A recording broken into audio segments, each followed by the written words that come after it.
লতা লতলতিয়ে যায়, সর্বাঙ্গ ছেড়ে লতা চক্ষু দুটি খায়। এই ধাঁধাটার উত্তরটা কী হবে আমায় কিন্তু কমেন্টে জানাবে। যা হোক, আজ আমি কচুর লতি রান্না করব। তোমরা খাও তো? লতিটা কিন্তু ভালোই লাগে খেতে। কচুগুলি সুন্দর করে কেটে আমি একটু নুন দিয়ে এগুলো একটু হালকা সেদ্ধ করে নিয়েছি। অনেক সময় এটা চুলকায়, তার একটু গরম জল ফেলে দিলে আর চুলকায় না। এদিকে কড়ার মধ্যে আমি শুটকি, পেঁয়াজ এগুলো দিয়ে দিয়েছি। শুটকি এবং পেঁয়াজটা একটু ভাজা হয়ে আসার পরে তার মধ্যে আমি পেঁয়াজ বাটা, লঙ্কা বাটা, রসুন বাটা দিয়ে দিয়েছি। এবার মশলাটাকে ভালো করে ভেজে নিচ্ছি। দেখো কি সুন্দর মশলাটা ভাজা হয়ে গেছে। কিন্তু তার মধ্যে আমি এবার লতিটাকে দিয়ে দিচ্ছি। লতির মধ্যে কিন্তু আমি নুন, হলুদ, একটু লঙ্কা গুঁড়োও দিয়ে দিয়েছি। এবার এগুলোকে সুন্দর করে ভেজে নেব।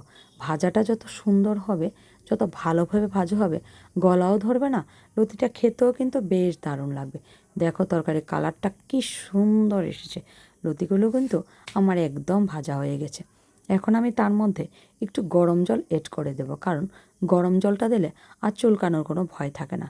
কি বলো, কেমন হচ্ছে রান্নাটা? গরম ভাতে কিন্তু একদম জাস্ট জমে যাবে।